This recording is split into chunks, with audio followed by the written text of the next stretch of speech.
শত শত শহীদের রক্তে রঞ্জিত এই কাফেলা যাদের দ্বারা সিক্ত হয়েছে, সেই শহীদ ভাইদের জন্য আল্লাহর কাছে দোয়া করছি, আল্লাহ তাআলা যেন আমাদের শহীদ ভাইদেরকে শাহাদাতের সর্বোচ্চ মর্যাদা দান করেন, আল্লাহুম্মা আমিন।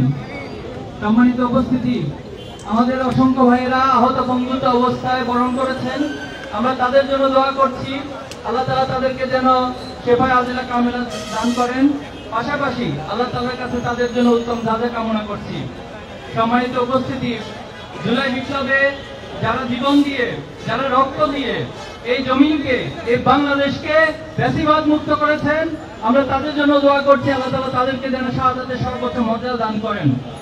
এখনো পর্যন্ত যারা আহত অবস্থায় আছেন তাদের জন্য দোয়া করে আল্লাহ তাআলা তাদেরকে সুস্থতা দান করুন, আল্লাহুম্মা আমিন। সম্মানিত উপস্থিতি, ইসলামী ছাত্র শিবির কেন প্রতিষ্ঠিত হয়েছিল, এই প্রশ্ন যখন আমরা উত্তর খুঁজতে যাই, আমাদেরকে ইতিহাসের দিকে তাকাতে হয়। বাংলার এই জমিন, এই ভূখণ্ড ইসলামী ভাবধারা এবং ইসলামী জাতিসত্তার উপরে গড়ে উঠেছিল। কিন্তু দুর্ভাগ্যজনক হলেও সত্য, ৭১ পরবর্তী বাংলাদেশকে সংবিধানে ধর্মনিরপেক্ষতা এবং সমাজতন্ত্রের নামে ইসলাম এবং ৭১কে মুখোমুখি দাঁড় করিয়ে দেওয়া হয়েছিল।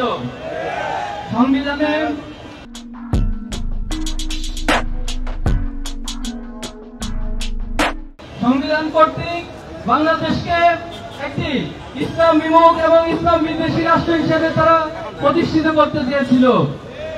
আপনারা জানেন, জাহাঙ্গীরনগর মুসলিম বিশ্ববিদ্যালয় থেকে মুসলিম শব্দ বাদ দেওয়া হয়েছিল।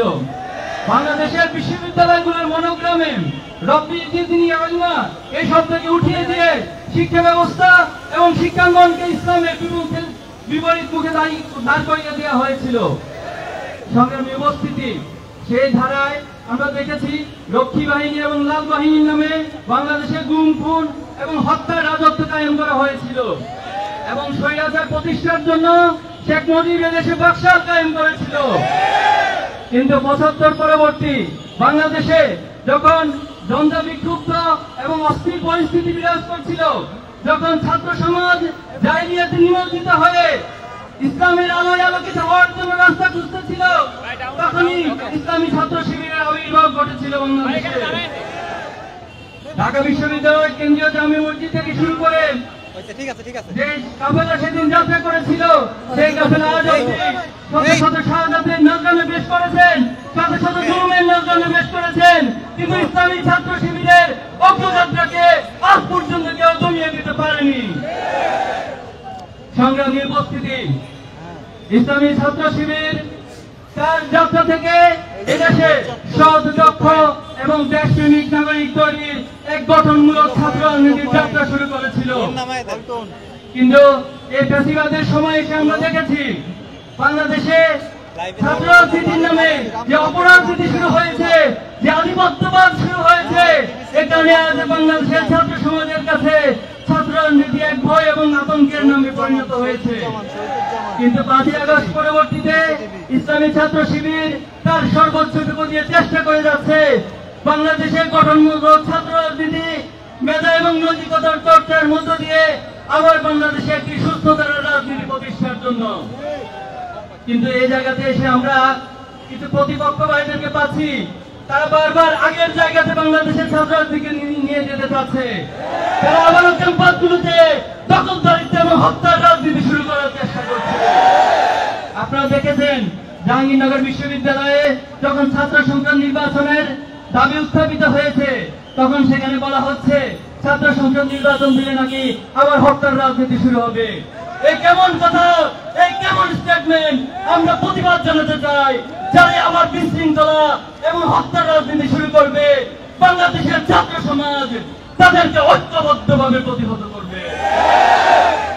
অতি সত্বর ঢাকা বিশ্ববিদ্যালয় সহ বাংলাদেশের সকল ক্যাম্পাসগুলোতে সুস্থ ধারায় ছাত্র রাজনীতি চর্চার লক্ষ্যে ছাত্র সংসদ নির্বাচন আবার দিতে হবে। বিগত ফ্যাসিস্ট সরকার এবং তার আগে আমলে এই বাংলাদেশের শিক্ষা ব্যবস্থাকে ধ্বংস করে দেওয়া হয়েছে। একটি ইসলাম বিদ্বেষী এবং অনৈতিক অশ্লীল মনধারার একটি শিক্ষা ব্যবস্থা এই দেশের মানুষের উপর চাপিয়ে দেওয়া হয়েছে। আমরা বলতে চাই, এই সরকার দ্রুত সময়ের মধ্যে একটি স্বাধীন এবং ইসলামী মূল্যবোধের ভিত্তিতে স্বাধীন শিক্ষা কমিশন গঠন করে শিক্ষা ব্যবস্থার পূর্ণ রূপরেখা প্রদান করতে হবে। সংগ্রামী উপস্থিতি, অনেক রক্তের বন্যার উপর দিয়ে 5ই আগস্ট পরবর্তীতে আমাদের কাছে নতুন বাংলাদেশের এক সম্ভাবনা উন্মুক্ত হয়েছে।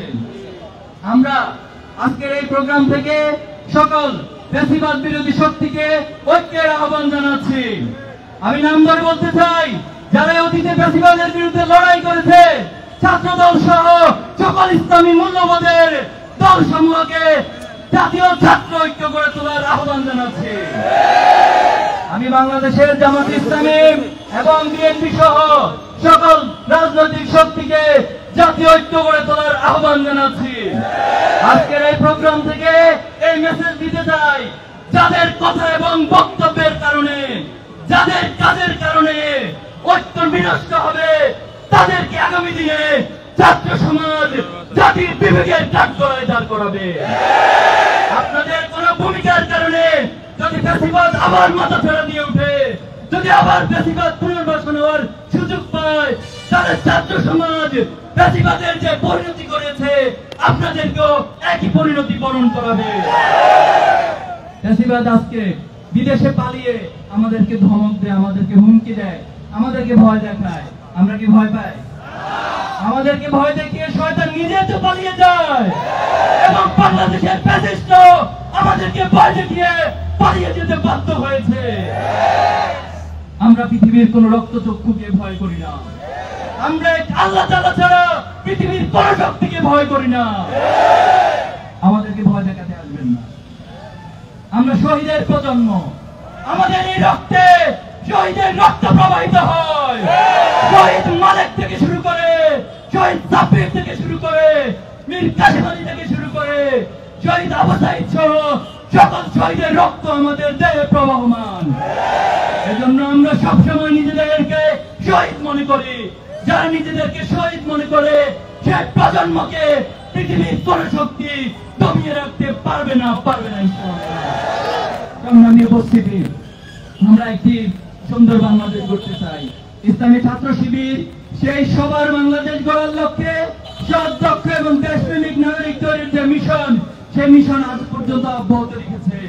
আমাদের জন্য এখনো শহীদ পরিবারের মায়েরা চোখের পানি ফেলে আমাদের জন্য দোয়া করে। দেশ বিদেশে অনেক ভাইয়েরা এই কাফেলার জন্য দোয়া করে।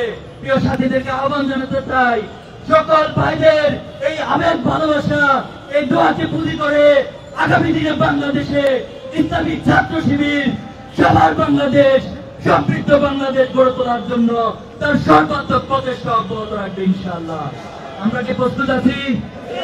ইনশাআল্লাহ আমরা আমাদের মেধা, যোগ্যতা সবকিছুর মধ্য দিয়ে, আল্লাহর সাহায্যের মধ্য দিয়ে এই বাংলাদেশকে সমৃদ্ধ বাংলাদেশ গড়ে তুলব। আল্লাহ আমাদের সহায়ন। নাসরুম মিনাল্লাহি ওয়া ফাতহুন করিম।